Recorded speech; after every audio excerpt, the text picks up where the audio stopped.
sobre todo la venezolana. Bueno, no solamente porque es la mía, sino porque yo como escritor me siento muy bien que es uno de los países que per cápita, es decir, respecto de la población demográfica, es uno de los países que tiene más y mejores escritores. Pero en principio es un país con una producción cultural también muy alta en relación a la cantidad de gente que tiene. Música, plástica. Aquí en el siglo pasado se crea el Sistema Nacional de Orquestas. ¿Quién conoce el Sistema Nacional de Orquestas? Bueno, yo entiendo que nadie lo conozca porque en realidad es una forma cultural muy aburrida. En Venezuela a nadie le gusta.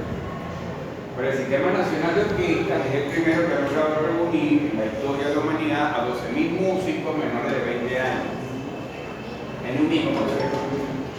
Eso no se debe tanto al Sistema Nacional de Orquestas, que simplemente tuvo dinero para pagarle a la gente de Guinness, porque eso es un negocio, ¿no? Para tú tener un Guinness, consigues tu récord, pero luego tienes que pagar como $30.000. Bueno, ellos lo pagaron. Pero el hecho es que aquí hay mucho músico, siempre lo hubo, es parte de la historia. Por eso es que es el país que tiene más formas autóctonas musicales surgidas en el siglo XVII, el siglo XVIII. Como yo les decía a la gente que ya tenemos rato aquí. Además, una gran cantidad de artistas plásticos, académicos y no académicos. O sea, está Armando Reverón, que es muy famoso en Venezuela y en otros espacios, formado en la academia. Pero está otro personaje llamado Bárbaro Rivas y Barbosa. Bueno, Androne Romelli, o sea, un poco de nombre, ¿no? Pero recuerden dos. Armando Reverón, entre los pintores académicos, es muy conocido. Sí. O sea, si esto durara más tiempo, yo les pediría que fueran allá, tomaran una foto e hicieran una evaluación estética personal. Pero hay otro, que no es académico, que se llama Bárbaro Rivas. Él aquí de Retare. Sus obras son muy valoradas, pasan de $20.000, $30.000 en el globo. Claro, él aquí le daban una botella de ron por esa vaina. ¿Cómo se llama ese hombre? Bárbaro Rivas. Entonces, bueno, esos son los personajes, como ellos hay una gran cantidad. Entonces también está Rómulo Gallegos como un representante de escritura colosal, de escritura de grandes libros, de recorridos, etc. El problema de Rómulo Gallegos es que escribió todo en un tono que no fue muy valorado por la crítica realmente. O sea, eso llama costumbrismo, ¿no? Que a mí no me molesta para nada. Creo que tenga más adelante. Pero tenemos otro autor llamado José Manuel Briceño Guerrero.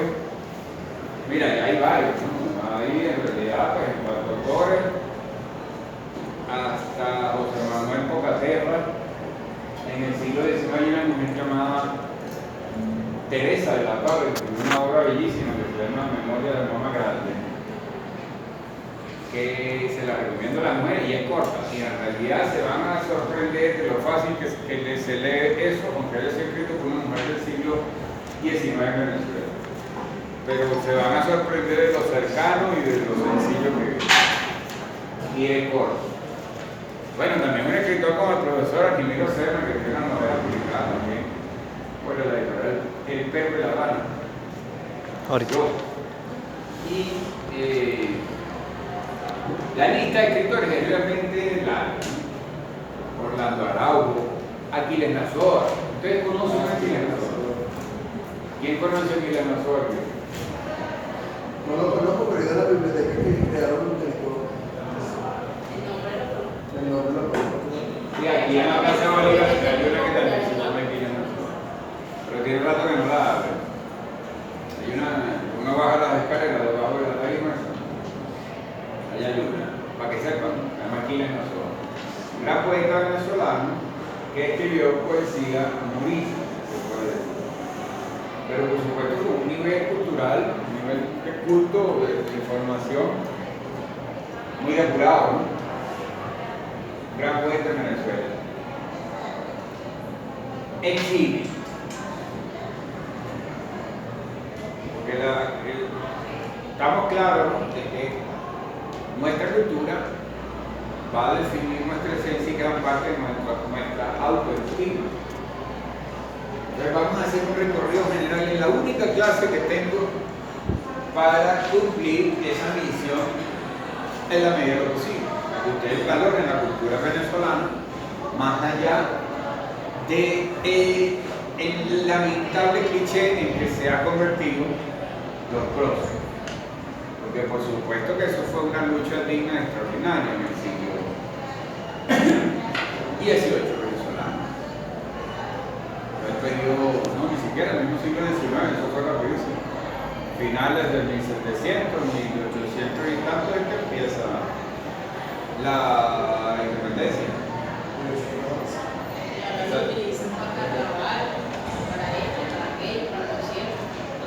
Sí, entonces hay un agotamiento, pero no es que eso no tiene validez, sino que después de la independencia sucede muchas más cosas.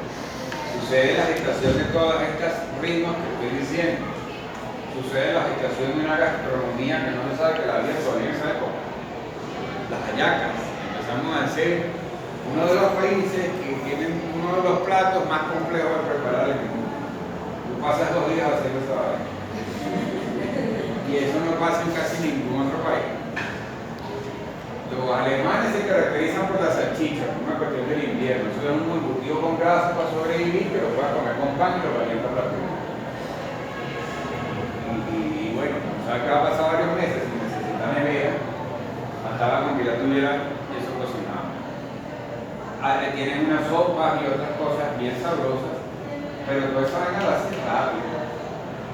A trabajar y a cazar o a matar otra cultura, ¿no? Porque ahí vivían en esa parte unos mariquitos, hermanos,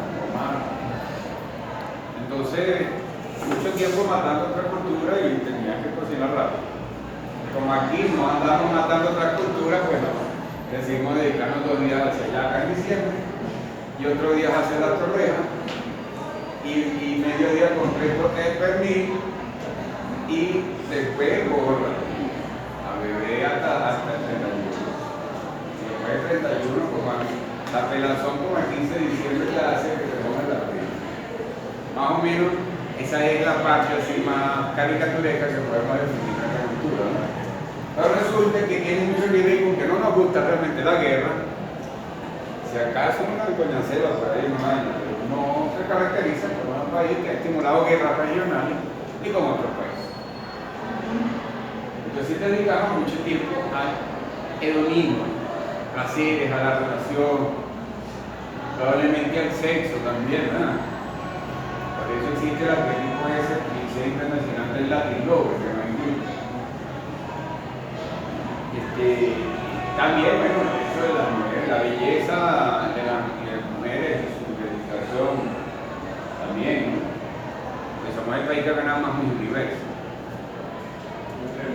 De hecho, muy probablemente eso, claro, no esa belleza uno la ve en un país de 30 millones de mujeres, no sale, uno ve mujeres que, bueno, gente que ha estado en Perú y en otros países, mira, eso no es así en todas partes. Y una placer también, como se convierte como un performance la belleza. No es verdad lo que dicen las feministas, o sea, yo veo que un montón de mujeres venezolanas, probablemente del mundo, no se ponen bellas por los hombres, es a veces hasta entre ellas una cuestión artística, ¿no? ¿Cómo me quedó hoy? Creo que hay muchas que les importa un carajo si la tienen un hombre, muchas veces.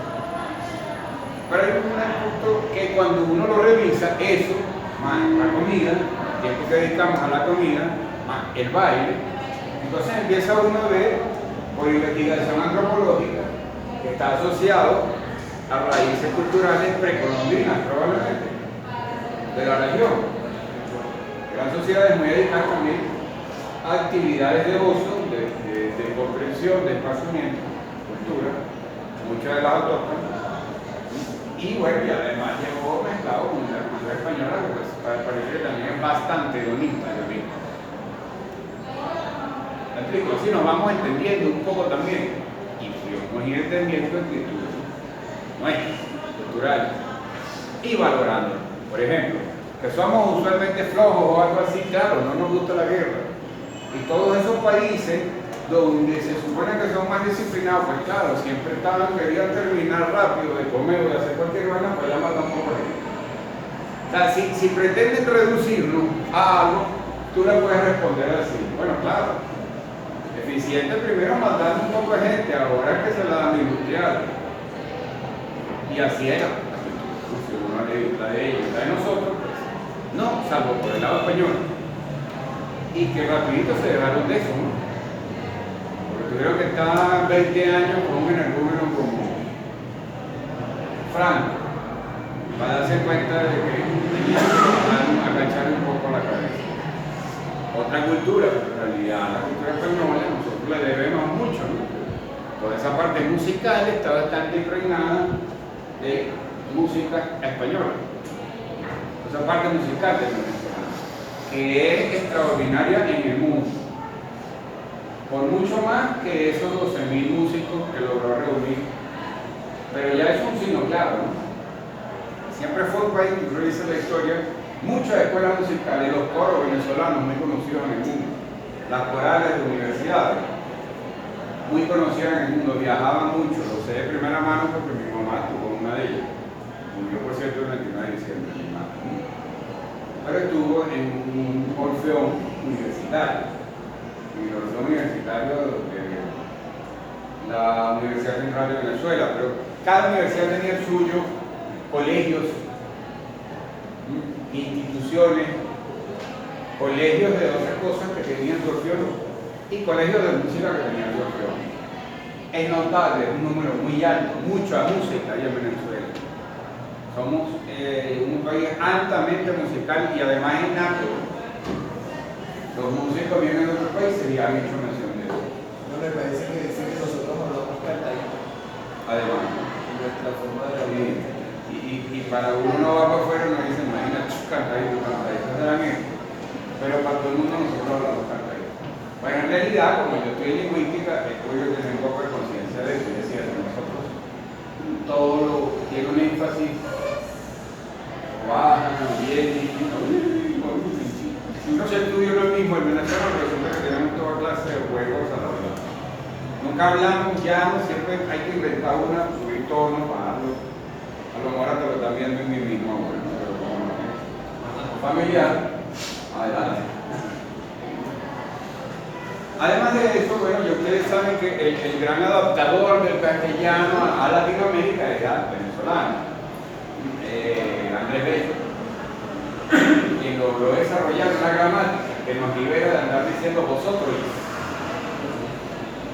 El perfecto, una de las cosas que se dio cuenta, lo bueno que había que hacer una gramática que nos validara porque nosotros empezamos a correr rápido, ya cuando Bolívar parece que no se decía vosotros en una parte. Estáis, esa conjugación no la teníamos. Quien hace ese trabajo para toda Latinoamérica desde el punto de vista de validarlo académicamente, para que quede una plataforma de una gramática distinta y sirvió, repito, para toda Latinoamérica fue el señor Andrés Bello. ¿Ves? Es venezolano. Lo que fue un gran escritor, muchas obras, sobre todo tendentes a la cuestión política. Fíjate, o sea, tenemos una música, debemos ser capaces de esquematizarlo y de tenerlo bajo la manga y como aval de nuestra cultura, sobre todo para cuando pretendan decirnos cualquier barbaridad. Porque los aportes, además, ¿no? Hay dos descubrimientos fundamentales patentados a nivel internacional de los venezolanos, poco conocidos, pero son descubrimientos de Venezuela, dos muy notables y evidentes, ¿no? Y reconocibles, puede ser más. Nadie ha oído hablar de eso. Bueno, hay uno que es referente al petróleo. La orimulsión es una forma que nunca fue muy copiada, no pudo nunca superar las barreras del carbón como negocio, pero es una invención de un derivado del petróleo venezolano que podría sustituir al carbón en mucha de la industria donde este se aplica. Se llama orimulsión y es un invento patentado, pero no tuvo éxito económico. Y hay otro muy famoso, increíble, que es el bisturí punta de diamante. Aunque ustedes no lo crean, el bisturí se desarrolló con punta de diamante por un venezolano. Y antes de eso, pues los cortes no eran tan exactos para la seguridad. Y ese es venezolano. ¿Ves? Una característica que tenemos, varias, ¿no? Hay de música y de expresión musical autóctona. Y muy diversa. O sea, autóctona es antes de ser registrada por la industria del siglo XX. Todas las formas musicales que cuando tú las investigas ya estaban surgiendo por instrumentos que llegaban y la gente los deformaba. Hay cuatro venezolanos, pero surge de la guitarra española. Una modificación de la guitarra española, incluso creo que ya es un instrumento. Pero es más complicado el cuatro. ¿Ah? Es más complicado tocar el cuatro. Que la guitarra. Yo tengo guitarra y también aprendí a tocar cuatro y el cuatro es mucho más complicado. Tiene más variaciones, tiene más acordes. Bueno, Es mucho más extenso. Lo que pasa es que es más fácil hacer las pisadas en la guitarra que el cuatro. Si te pones No, a ver, son solo cuatro. en el cuatro es más sencillo pisar, porque las cuerdas son más fáciles de pisar. Claro, pero a la hora de tocar, No, así no no es es fácil sencillo. hacerlo. Cuando hablo de sencillez en el pisado, no. Porque la guitarra aquí sí vendría siendo más complicada por las cuerdas de hacer. Ya el amigo que es músico está sumando un poco eso. También tenemos que el amigo seguramente ya se va a ir entrando en la dificultad especial que hay para tocar un joropo específico que se llama 6 por derecha. Está diferenciado de otros 3 o 4 joropos distintos. Además está el calipso, yo le enumeré el tamunangue. El tamunangue además tiene un sistema de pelea que es como el capoeira. Adelante, sí, como una barra. El famoso garrote de tamunangue. No es propiamente un arte marcial, porque no deriva del acto de la guerra, sino más bien de la danza. Pero acababa siendo letal. O sea, los garroteros acababan siendo personas que si se metían con algo podían ir presos, podían ser multados. De todo eso ustedes se pueden enterar porque es interesantísimo. O sea, que no tenían que ir para China para ver un carajo con cuchillos, nada, haciendo así, no, lo tenían aquí. Eran extraordinarios, porque las danzas consistían en darse toda clase de, girando y todo, uno con el otro, y evitando pegarse. Siempre agarrado un dedo por ahí, un brazo, una mano, eventualmente. Pero los que eran expertos hacían aquello dándose durísimo, y no se daban nunca, no se golpeaban. Y eran movimientos que por supuesto que por hacerlo ya evidentemente era capaz de ganarle a varios tipos, a varias personas. Rápido.